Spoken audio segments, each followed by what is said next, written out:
네, 여러분 반갑습니다. 자, 지난 시간에 이어서 오늘은 신라가 어떻게 쇠퇴하는지 그 신라 말에 대한 변화를 먼저 보도록 하겠습니다. 늘 그렇듯이 나라가 처음에는 성장기, 그리고 전성기, 그리고 끝에는 늘 쇠퇴기를 맞게 됩니다.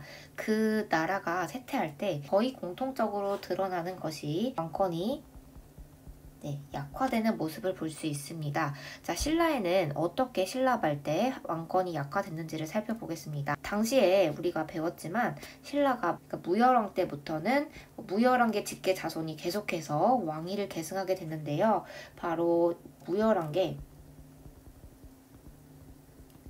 마지막 왕이었던 해공왕이 난으로 인해서 피살당하게 되면서 그 무열왕계가 완전히 끝이 나게 됩니다. 단절이 되고요. 그러면서 자기들끼리 진골 귀족들 간에 왕위 쟁탈전이 벌어지게 됩니다. 서로 왕위를 차지하겠다고요.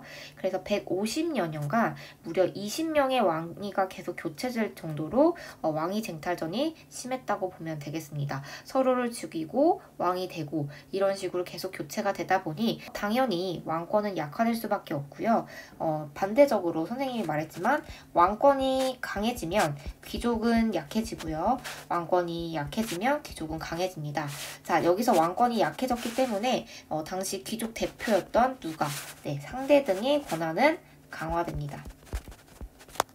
자, 그래서 20명이나 왕이 교체가 되면서 난이 일어났다고 했죠. 그때 대표적으로 권을 가지고 난을 일으켰던 게 두 가지 난이 있어요. 하나는 김원창이고요. 그 다음에 장보고의 난이 있습니다. 네, 이건 둘이 별도예요.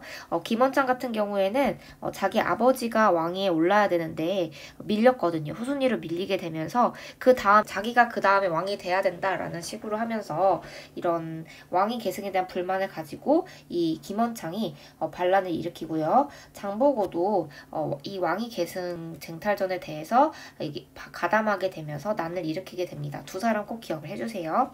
자, 이런 식으로 난이 일어나다 보니 다시 한번 왕권이 약화되고요. 자, 왕권 중앙이 지금 막 혼란하고 분열되어 있고 이런 상태이기 때문에 중앙 정부에서 지방을 통제할 수 있는 컨트롤할 통제력이 어떻게 돼요?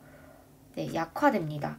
네, 중앙은 지금 자기네들도 살아남기 바쁘기 때문에 지방에 대한 통제력이 약화되고요. 그래서 지방의 통제력이 약화되면서 이 지방을 그 틈을 노려서 지방에서 힘을 키우고 세력을 키우는 애들을 바로 이제 새로운 세력들이 여기서 등장을 하게 됩니다. 자, 그 다음에 이렇게 진골귀족들이 왕위 쟁탈전을 벌이고 있을 때 한 왕이 나타나서 다시 신라의 이 어지러움을 다시 극복하고자 했던 사람이 있는데요. 이건 교과서에 나와 있으니 써주세요. 흥덕왕이라는 사람입니다. 자, 이 흥덕왕이라는 사람이 법을 반포하는데요.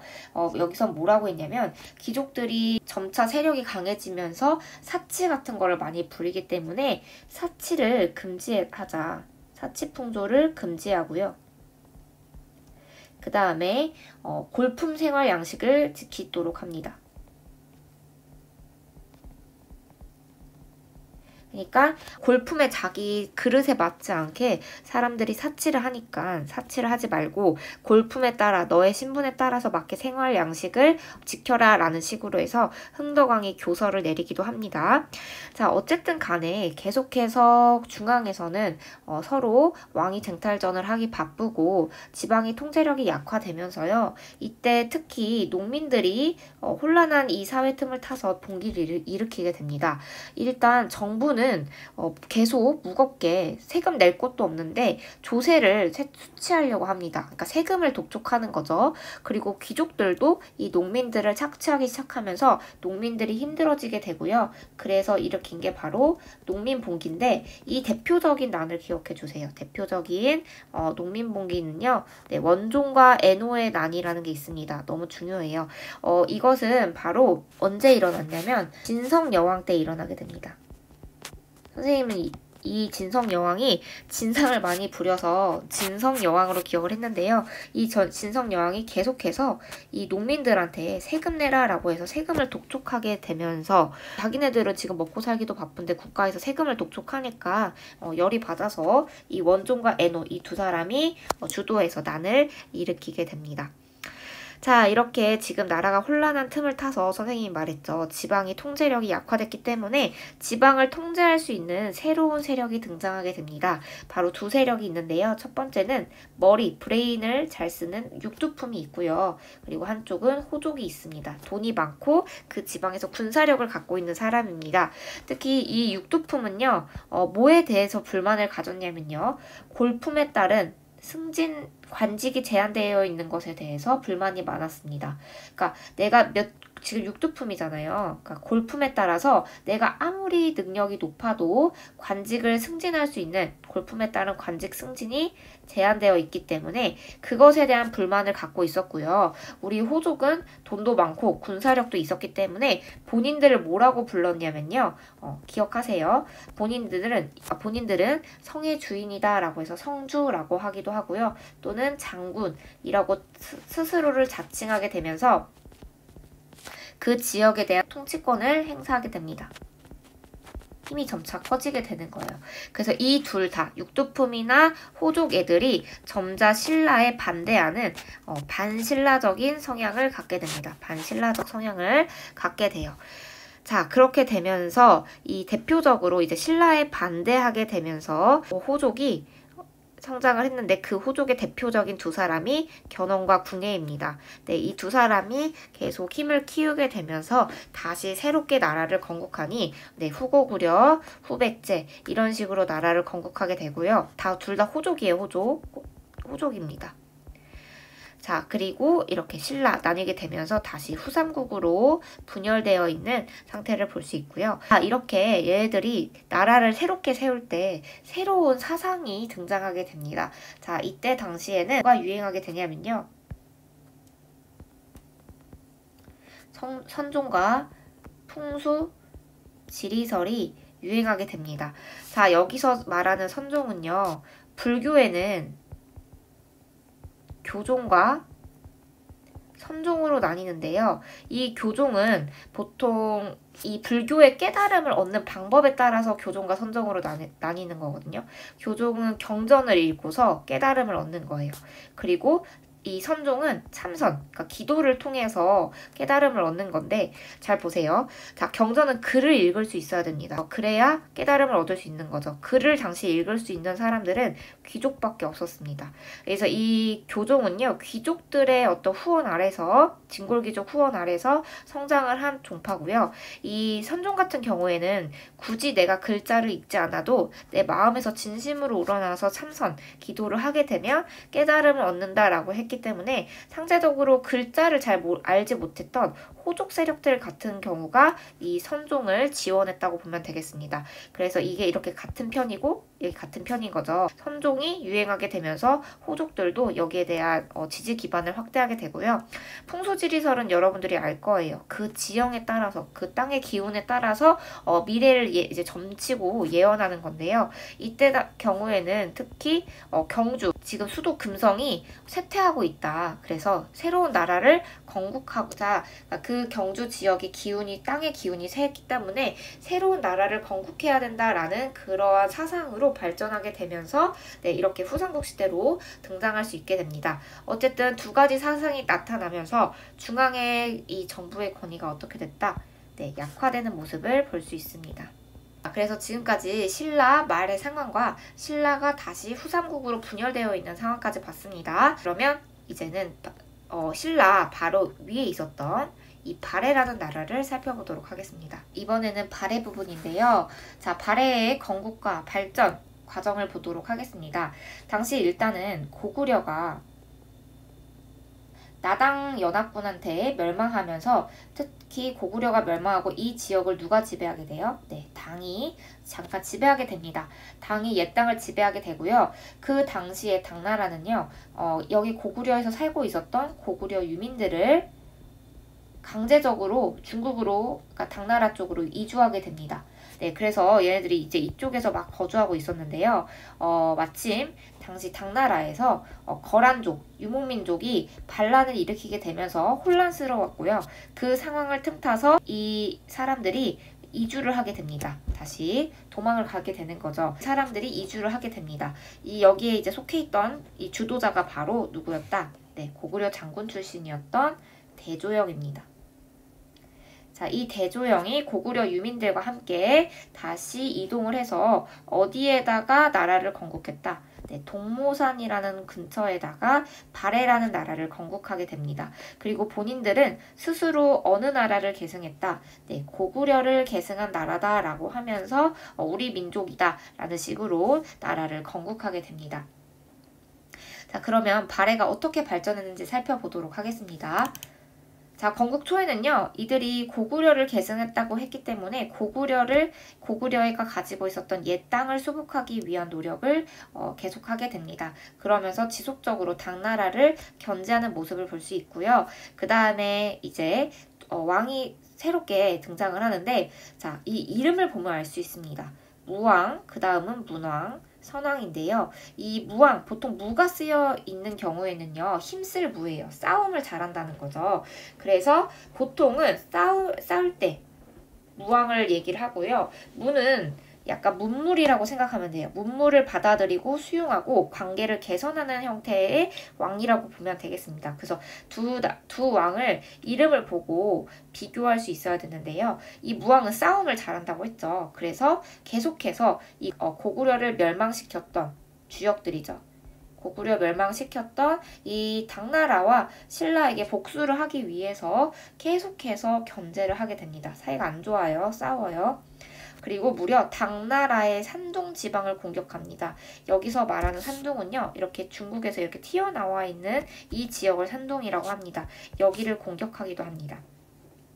자, 이런 식으로 둘 다 사이가 안 좋았는데요. 문왕 때 급격하게 관계가 개선이 됩니다. 그래서 당과 갑자기 이제 친선 관계를 맺게 되면서 당나라의 선진 문물들을 이제 수용하기 시작합니다. 여기 문물이죠, 문물. 당나라의 문물을 수용하게 되고요. 또 무려 신라와도 교역을 하기 시작하면서 사신을 교환합니다. 이때 신라와 사신을 교환하면서 신라로 갈 수 있는 길, 신라도라는 게 개설되기도 합니다. 신라로 이렇게 갈 수 있는 길인 신라도가 개설되기도 해요.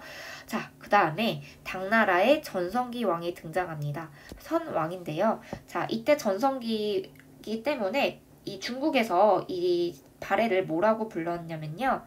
해동 성국이라고 불렀습니다. 네, 바다 동쪽에 가장 번성한 나라다. 라고 해서 해동성국이라고 불렀고요. 당연히 전성기이기 때문에 최대 영토를 차지합니다. 그래서 영토가 엄청나게 넓어졌기 때문에 통치체제 시스템을 마련을 해야 돼요. 그래서 이렇게 오경, 수도를 5개, 그 다음에 15부, 62주로 각각 행정구역을 설치를 해서 네, 5경, 15부, 62주 체제를 정비합니다. 그냥 이렇게 이해하면 돼요. 아, 영토가 넓어졌기 때문에 행정구역을 다시 체제를 마련해야겠구나. 그래서 5경, 15부, 62주라는 것을 정비합니다. 여기서 우리 하나 선생님 퀴즈를 내겠습니다. 자, 그러면 통일신라는 지방정치제도가 어떻게 되죠? 지방행정체제가 처음에 전국을 몇 개로 나누고, 그렇죠, 구주로 나누고요. 그 다음에 수도가 여기 금성에 치우쳐져 있기 때문에 수도를 몇 개를, 네, 5개의 작은 수도를 두는 구주 오소경입니다. 이건 신라죠. 비교해서 기억해 주세요. 이렇게 잘 나갔던 발해도 멸망을 하게 됩니다. 역시 지배층 권력 다툼.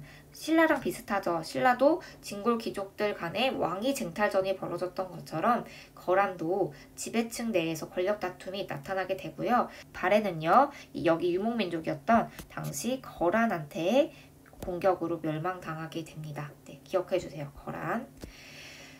자, 그리고 조금 발해가 특징적인 거는요. 이 발해도 자신의 광대함 그리고 왕의 강함을 보여주기 위해서 당시 연호를 사용합니다. 그 해의 이름을 말하는 거죠.